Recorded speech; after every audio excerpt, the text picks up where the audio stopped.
তুমি কি কখনো লক্ষ্য করেছ, কিছু মানুষ খুব কম কথা বলে, কিন্তু তারা যেখানেই যায় সেখানেই প্রভাব ফেলে। তারা চিৎকার করে না, দাবি করে না, নিজেকে জাহির করে না, তবুও মানুষ তাদের কথা শোনে, সিদ্ধান্ত মানে এবং অজান্তেই তাদের অনুসরণ করে।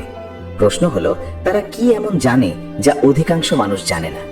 আর যদি আমি বলি, তোমার সবচেয়ে বড় শক্তিটা হয়তো তোমার কণ্ঠে নয়, তোমার নীরবতায় লুকিয়ে আছে। আজ আমরা এমন এক অদৃশ্য ক্ষমতার দরজা খুলতে যাচ্ছি, যেটা বাহির থেকে দেখা যায় না, কিন্তু ভেতর থেকে পুরো জীবনকে বদলে দিতে পারে। তুমি যত বেশি বুঝবে, তত কম কথা বলতে চাইবে, আর যত কম কথা বলবে, তত বেশি মানুষ তোমাকে গুরুত্ব দিতে শুরু করবে।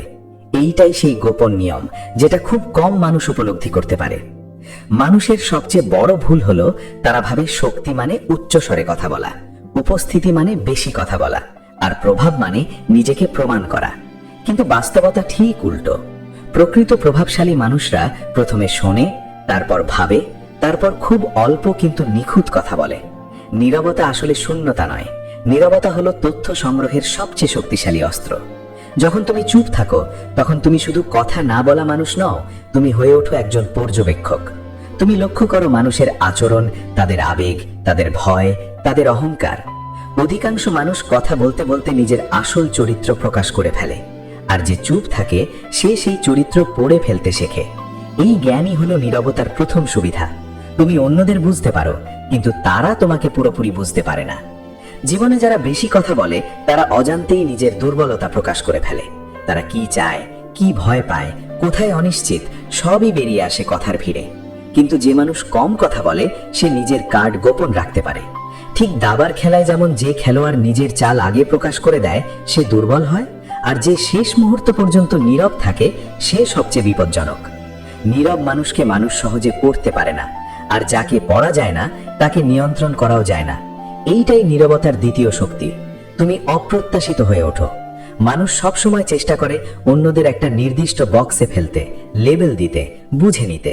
কিন্তু নীরব মানুষ সেই বক্সের বাইরে থাকে। কেউ জানে না সে কি ভাবছে, কি পরিকল্পনা করছে, বা তার পরবর্তী পদক্ষেপ কি। এই অনিশ্চয়তা মানুষকে অস্বস্তিতে ফেলে, আর সেই অস্বস্তি নীরব মানুষকে অদৃশ্য ক্ষমতা দেয়। কারণ মানুষ সবসময় সেই জিনিসকে ভয় পায় যেটা তারা বুঝতে পারে না। নীরবতার আরেকটা বড় দিক হলো আত্মনিয়ন্ত্রণ। অধিকাংশ মানুষ আবেগের দাস। তারা রাগ হলে কথা বলে, কষ্ট পেলে অভিযোগ করে, উত্তেজিত হলে প্রতিক্রিয়া দেয়। কিন্তু যে মানুষ চুপ থাকতে শেখে, সে আবেগের ওপরে উঠে যায়। সে সঙ্গে সঙ্গে প্রতিক্রিয়া না দিয়ে পরিস্থিতিকে বিশ্লেষণ করে। এতে করে সে ভুল কম করে, সিদ্ধান্ত ভালো নেয়, আর অন্যদের তুলনায় অনেক বেশি পরিণত মনে হয়। মানুষ অবচেতনভাবে এমন মানুষের প্রতি আকৃষ্ট হয় যে নিজের আবেগ নিয়ন্ত্রণ করতে পারে, কারণ সেখানে নিরাপত্তা আছে, স্থিরতা আছে, ভরসা আছে।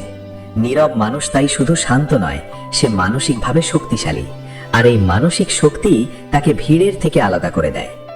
আমরা এমন এক যুগে বাস করি যেখানে সবাই কথা বলতে চায়, সবাই নিজেকে দেখাতে চায়, সবাই প্রমাণ করতে চায় যে তারা কিছু। Social media, reel, post, story সবই চিৎকার করছে, আমাকে দেখো, আমাকে শোনো, আমাকে গুরুত্ব দাও। এই ভিড়ের মধ্যে নীরবতা হয়ে ওঠে সবচেয়ে বিরল জিনিস, আর বিরল জিনিসের দাম সব সময় বেশি। যে মানুষ সব সময় কথা বলে, সে সহজলভ্য হয়ে যায়, কিন্তু যে মানুষ কম কথা বলে, তার উপস্থিতি মূল্যবান হয়ে ওঠে। মানুষ অপেক্ষা করে সে কি বলবে, কারণ সে সব সময় বলে না। নীরবতার শক্তি এখানেই। তুমি নিজের শব্দের মূল্য বাড়িয়ে দাও, শুধু কম ব্যবহার করে। একটা সাধারণ কথা যদি সবাই বলে, তার কোনো প্রভাব নেই, কিন্তু একই কথা যদি এমন কেউ বলে যে সাধারণত চুপ থাকে, তখন সেই কথার ওজন 10 গুণ বেড়ে যায়। নীরব মানুষ কথা বললে মানুষ শোনে, কারণ তারা জানে এটা অপ্রয়োজনীয় কিছু হবে না। এই বিশ্বাসই হলো প্রভাবের মূল চাবিকাঠি। আরেকটা গুরুত্বপূর্ণ বিষয় হলো, নীরবতা মানুষকে নিজের সাথে সংযোগ করায়। যখন তুমি সব সময় কথা বলো, তখন তুমি বাহিরের দুনিয়ায় আটকে থাকো, কিন্তু যখন তুমি চুপ থাকো, তখন তুমি নিজের চিন্তার আওয়াজ শুনতে পাও। তুমি বুঝতে পারো তুমি আসলে কি চাও, কি ভয় পাচ্ছ, কি নিয়ে অনিশ্চিত। এই আত্মজ্ঞান ছাড়া কোনো বড় পরিবর্তন সম্ভব নয়। অধিকাংশ মানুষ নিজের জীবন নিয়ে অসন্তুষ্ট, কিন্তু তারা জানে না কেন, কারণ তারা কখনো থেমে নিজের ভেতরের দিকে তাকায় না। নীরবতা সেই দরজা খুলে দেয় যেখানে তুমি নিজের সাথে প্রথমবার সত্যি করে কথা বলো। আর যে মানুষ নিজেকে বুঝতে পারে, সে অন্যদের সহজেই বুঝতে পারে।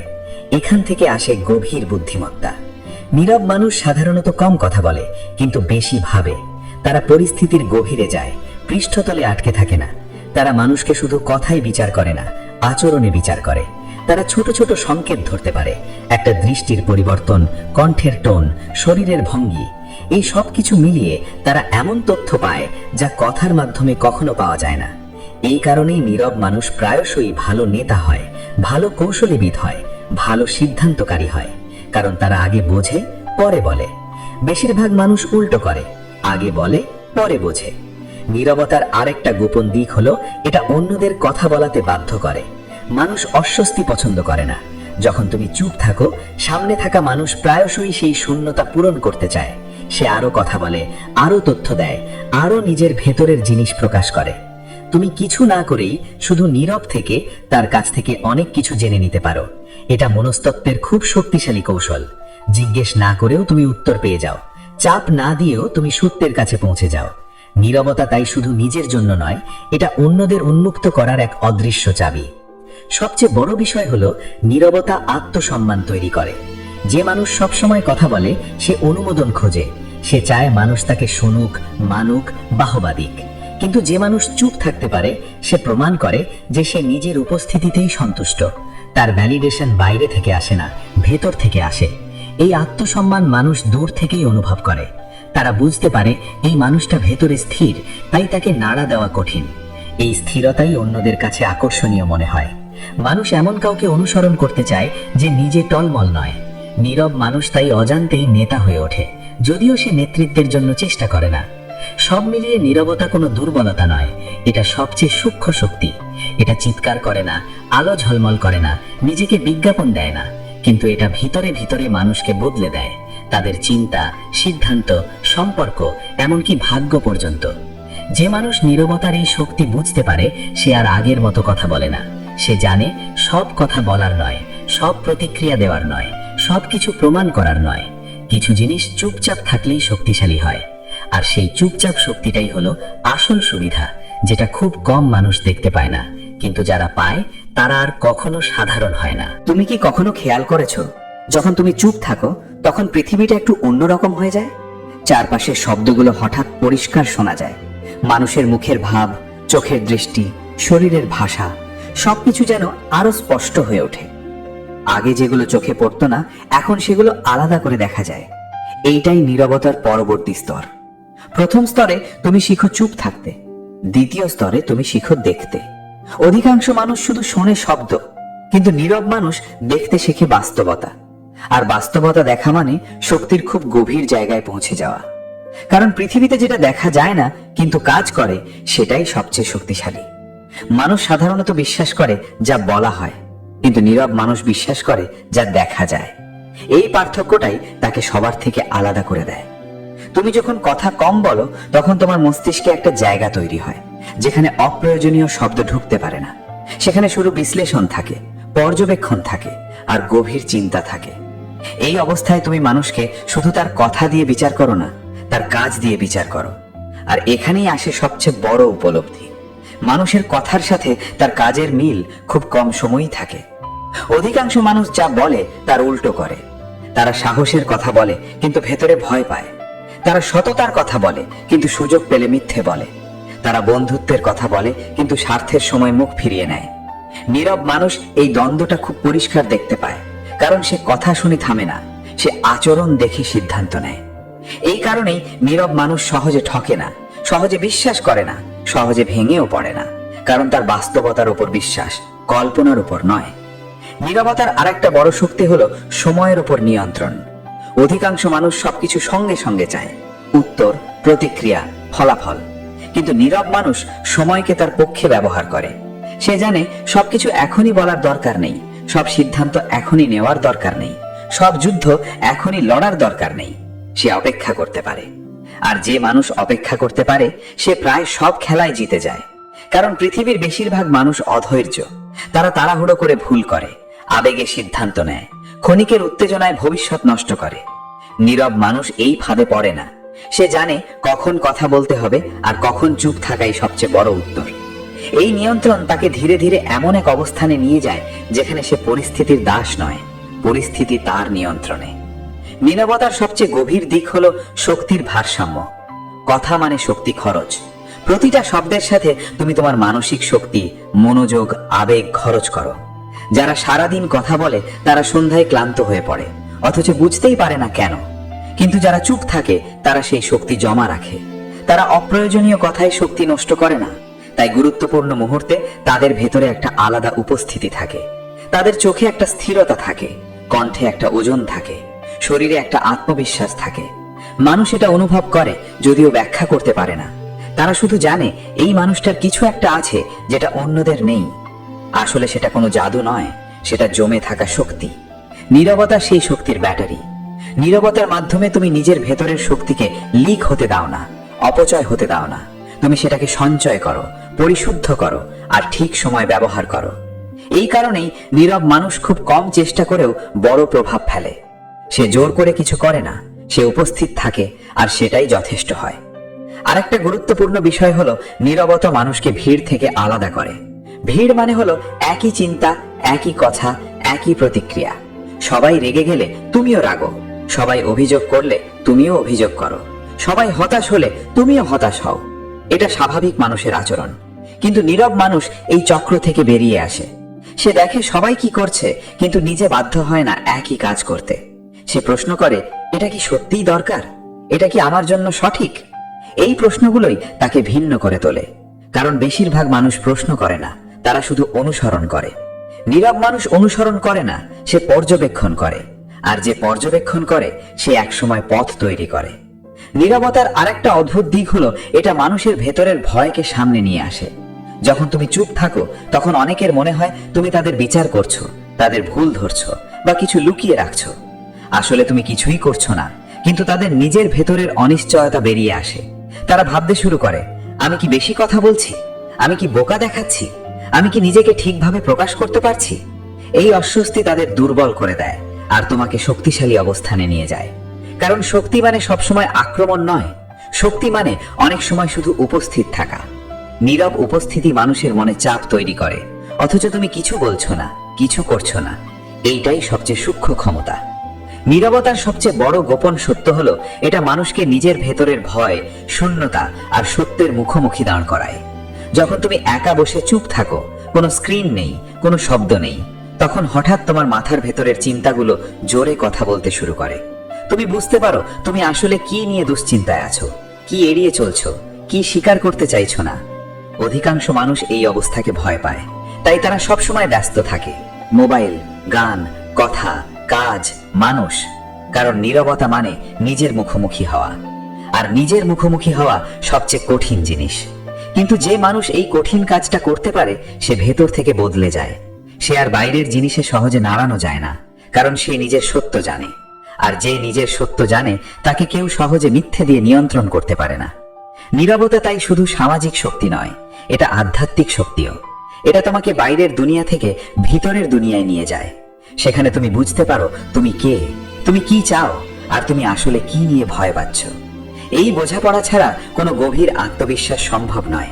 মানুষ আত্মবিশ্বাসী দেখায় অনেকভাবে, কথা বলে, পোশাক পরে, আচরণ করে, কিন্তু আসল আত্মবিশ্বাস আসে নীরবতা থেকে। যখন তুমি নিজের সাথে চুপচাপ বসতে পারো, কোনো অস্বস্তি ছাড়া, তখনই তুমি সত্যিকারের শক্তিশালী।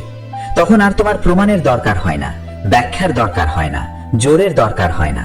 তুমি থাকো আর সেটাই যথেষ্ট হয়। নীরব মানুষ তাই আসলে কম কথা বলা মানুষ নয়, সে হলো গভীর মানুষ। তার ভেতরে শব্দ কম কিন্তু অর্থ বেশি। তার চোখে কোলাহল নেই কিন্তু উপলব্ধি আছে। তার জীবনে নাটক কম কিন্তু বাস্তবতা বেশি। আর এই বাস্তবতাই তাকে ধীরে ধীরে এমন এক স্তরে নিয়ে যায় যেখানে সে আর অন্যদের মতো দৌড়ায় না, তুলনা করে না, প্রমাণ করতে চায় না। সে শুধু নিজের পথে হাঁটে, নিজের গতিতে, নিজের নীরব শক্তি নিয়ে। আর বাইরে থেকে কেউ বুঝতেও পারে না এই চুপ থাকা মানুষটার ভেতরে আসলে কত বড় ঝড় শান্তভাবে ঘুমিয়ে আছে। তুমি কি কখনো ভেবেছো মানুষ আসলে সবচেয়ে বেশি কিসে ভয় পায়? অন্ধকারে নয়, একাকিত্বেও নয়, ব্যর্থতায়ও নয়। মানুষ সবচেয়ে বেশি ভয় পায় নিজের সত্যের মুখোমুখি হতে। নীরবতার তৃতীয় স্তর শুরু হয় ঠিক এখান থেকেই। যখন তুমি আর শুধু চুপ থাকো না, তুমি নিজের ভেতরের আওয়াজ শুনতে শুরু করো। আর সেই আওয়াজটা খুব আরামদায়ক নয়। সেটা তোমাকে এমন সব প্রশ্ন করে যেগুলোর উত্তর তুমি এতদিন এড়িয়ে গেছো। তুমি কি চাও, তুমি কেন এমন আচরণ করো? তুমি কি সত্যিই সুখী নাকি শুধু অভ্যস্ত? এই প্রশ্নগুলো মানুষকে ভয় দেখায়, তাই অধিকাংশ মানুষ চুপ থাকতে পারে না। তারা সবসময় কিছু না কিছুতে নিজেকে ব্যস্ত রাখে। মোবাইল, মানুষ, শব্দ, কাজ, সম্পর্ক। কারণ চুপ থাকা মানে নিজের সামনে দাঁড়ানো, আর নিজের সামনে দাঁড়ানো মানে নিজের সব দুর্বলতা, ভয়, অসম্পূর্ণতা দেখা। নীরব মানুষ এই ভয় থেকে পালায় না, সে ভয়ের দিকে তাকায়। আর ভয়ের দিকে তাকাতে পারাই আসল সাহস। নীরবতার এই স্তরে তুমি একটা গভীর সত্য উপলব্ধি করো। তোমার বেশিরভাগ কষ্ট বাইরের কারণে নয়, ভেতরের কারণে। কেউ কিছু বলল, তুমি কষ্ট পেলে। কেউ কিছু করলো, তুমি রেগে গেলে। কিন্তু আসল প্রশ্ন হলো, কেন তুমি কষ্ট পেলে? কেন তুমি রেগে গেলে? নীরব মানুষ এখানে থামে না, সে আরো গভীরে যায়। সে বোঝে আসলে তুমি কষ্ট পাও কারণ তুমি প্রত্যাশা করেছিলে। তুমি রেগে যাও কারণ তোমার অহং আঘাত পেয়েছে। তুমি হতাশ হও কারণ তুমি বাস্তবতাকে মেনে নিতে পারছো না। এই উপলব্ধিটা খুব কঠিন, কারণ এতে আর কাউকে দোষ দেওয়া যায় না। এখানে দোষী একটাই, তোমার নিজের মন। আর এই দোষ স্বীকার করাই নীরবতার তৃতীয় স্তরের সবচেয়ে বড় বিপ্লব। কারণ এখন তুমি আর শিকার নও, তুমি দায়িত্বশীল। তুমি বুঝে যাও তোমার অনুভূতির দায়িত্ব অন্য কারো নয়, তোমার নিজের। এই দায়িত্ব নেওয়াই তোমাকে ভেতরে ভেতরে শক্তিশালী করে। নীরবতার এই স্তরে তুমি আরেকটা অদ্ভুত পরিবর্তন লক্ষ্য করো। তুমি মানুষের আচরণকে আর ব্যক্তিগতভাবে নাও না। আগে কেউ তোমাকে উপেক্ষা করলে তুমি ভাবতে, আমি কি কম গুরুত্বপূর্ণ? কেউ তোমার সাথে খারাপ ব্যবহার করলে তুমি ভাবতে, আমার সাথে এমন কেন? এখন তুমি বুঝতে পারো মানুষের আচরণ আসলে তাদের ভেতরের অবস্থার প্রতিফলন। কেউ রুক্ষ কারণ সে ভেতরে অশান্ত, কেউ অহংকারী কারণ সে ভেতরে অনিরাপদ, কেউ ঠকায় কারণ সে নিজেই ভাঙা। এই বোঝাপড়া তোমাকে আশ্চর্যভাবে শান্ত করে দেয়, কারণ তুমি আর সবকিছুকে নিজের বিরুদ্ধে ষড়যন্ত্র মনে করো না। তুমি মানুষকে বোঝো, বিচার করো না। আর যে মানুষ বিচার কম করে সে কম কষ্ট পায়। নীরবতার তৃতীয় স্তরে পৌঁছলে তুমি ধীরে ধীরে ক্ষমা করতে শেখো। কিন্তু এই ক্ষমা অন্যদের জন্য নয়, এই ক্ষমা নিজের জন্য। তুমি বুঝতে পারো রাগ ধরে রাখা মানে নিজের ভেতরে আগুন জ্বালিয়ে রাখা, প্রতিশোধ চাওয়া মানে নিজের শান্তি বন্ধক রাখা। নীরব মানুষ এই আগুনে হাত দেয় না। সে জানে কিছু মানুষ কখনো বদলাবে না, কিছু ঘটনা কখনো ঠিক হবে না, কিছু ক্ষতি কখনো পূরণ হবে না। আর এই বাস্তবতা মেনে নেওয়াই আসল মুক্তি। ক্ষমা মানে ভুলে যাওয়া নয়, ক্ষমা মানে বোঝা সব যুদ্ধ জেতা যায় না, কিছু যুদ্ধ ছেড়ে দিলেই শান্তি আসে। নীরবতার এই স্তরে তুমি আরেকটা জিনিস হারাতে শুরু করো, অতিরিক্ত আশা। আগে তুমি মানুষ থেকে অনেক কিছু আশা করতে, সম্পর্ক থেকে পরিপূর্ণতা আশা করতে, জীবন থেকে ন্যায় বিচার আশা করতে। এখন তুমি বুঝতে পারো এই আশাই কষ্টের মূল উৎস, কারণ বাস্তবতা কখনো তোমার কল্পনার মতো হয় না। নীরব মানুষ আশা কমায় কিন্তু সচেতনতা বাড়ায়। সে আর ভাবে না সবাই ভালো হবে, সে ভাবে মানুষ যেমন আমি তেমন বুঝে চলবো। এই বাস্তববাদী দৃষ্টিভঙ্গি তাকে আবেগগতভাবে স্থিতিশীল করে। সে কম হতাশ হয়, কম ভাঙে, কম অভিযোগ করে, কারণ সে জীবনকে যেমন তেমন গ্রহণ করে। নীরবতার তৃতীয় স্তরের সবচেয়ে গভীর দিক হলো তুমি ধীরে ধীরে নিজের ছায়ার মুখোমুখি হও। তোমার ভেতরের ঈর্ষা, ভয়, লোভ, অহংকার, নিরাপত্তাহীনতা, যেগুলো তুমি এতদিন অন্যদের মধ্যে দেখেছ, এখন বুঝতে পারো সেগুলো তোমার ভেতরেও আছে। এটা খুব অস্বস্তিকর উপলব্ধি, কারণ এতে নিজের ভালো ইমেজ ভেঙে যায়। কিন্তু নীরব মানুষ পালায় না, সে বলে না আমি এমন না, সে বলে হ্যাঁ এটা আমার অংশ। আর নিজের অন্ধকার অংশ স্বীকার করাই আসল পরিপক্কতা, কারণ তখন তুমি আর ভান করো না, তুমি বাস্তব হও। আর বাস্তব হওয়া মানেই শক্তিশালী হওয়া। নীরবতার তৃতীয় স্তরে তুমি আরেকটা জিনিস শিখে যাও, নিজের সাথে বন্ধুত্ব করা। অধিকাংশ মানুষ নিজের সবচেয়ে বড় শত্রু। তারা নিজের সাথে কঠোর কথা বলে, নিজেকে ছোট করে, নিজেকে দোষ দেয়, নিজেকে নিয়ে অসন্তুষ্ট থাকে। নীরব মানুষ নিজের সাথে কথা বলতে শেখে, কিন্তু নরম ভাবে। সে বোঝে সে নিখুঁত নয়, কিন্তু সে শত্রুও নয়। সে শেখে নিজের ভুল থেকে, কিন্তু নিজেকে ধ্বংস করে না। এই আত্মমৈত্রী মানুষের জীবন থেকে বিশাল মানসিক চাপ সরিয়ে দেয়, কারণ এখন তুমি আর নিজের বিরুদ্ধে যুদ্ধ করছো না, তুমি নিজের পাশে দাঁড়াচ্ছ। নীরবতার তৃতীয় স্তরে পৌঁছলে জীবনের গতি বদলে যায়। তুমি আর তাড়াহুড়ো করো না, কারণ তুমি জানো তাড়াহুড়ো মানে ভেতরের শূন্যতা ঢাকতে চাওয়া। তুমি আর অতিরিক্ত কিছু জমাও না, কারণ তুমি জানো জমা মানে নিরাপত্তাহীনতা। তুমি আর সবাইকে খুশি করার চেষ্টা করো না, কারণ তুমি জানো এটা অসম্ভব। তুমি ধীরে ধীরে হালকা হয়ে যাও, মনের দিক থেকে, প্রত্যাশার দিক থেকে, আবেগের দিক থেকে। এই হালকা হওয়াই আসল মুক্তি। নীরবতার তৃতীয় স্তরের শেষ সত্য হলো, তুমি আর জীবনের বিরুদ্ধে দাঁড়াও না, তুমি জীবনের সাথে হাঁটো। আগে তুমি প্রশ্ন করতে, কেন আমার সাথে এমন হলো? এখন তুমি প্রশ্ন করো, এটা আমাকে কি শেখাচ্ছে? এই ছোট্ট প্রশ্নটাই তোমার জীবন বদলে দেয়। কারণ এখন প্রতিটা কষ্ট শাস্তি নয়, শিক্ষা। প্রতিটা ব্যর্থতা শেষ নয়, দিক পরিবর্তন। প্রতিটা বিচ্ছেদ ক্ষতি নয়, পরিশোধন। এই দৃষ্টিভঙ্গি মানুষের জীবনকে ভেতরে ভেতরে গভীর করে তোলে। সে আর শুধু বাঁচে না, সে বুঝে বাঁচে। সে আর সময় কাটায় না, সে উপস্থিত থাকে। সে আর প্রতিক্রিয়া দেয় না, সে উপলব্ধি করে। আর এখানেই নীরবতার তৃতীয় স্তরের সমাপ্তি নয়, এখান থেকেই আসলে চলতি সত্য যাত্রা শুরু হয়। কারণ এখন তুমি আর দুনিয়াকে বদলাতে চাও না, তুমি নিজেকে বুঝতে চাও। আর যে মানুষ নিজেকে বুঝতে পারে, তার কাছে দুনিয়া আর শত্রু থাকে না, দুনিয়া হয়ে যায় শিক্ষক। এই ছিল এই যাত্রার শেষ কথা। তুমি শুনছিলে সময়ের ডাক।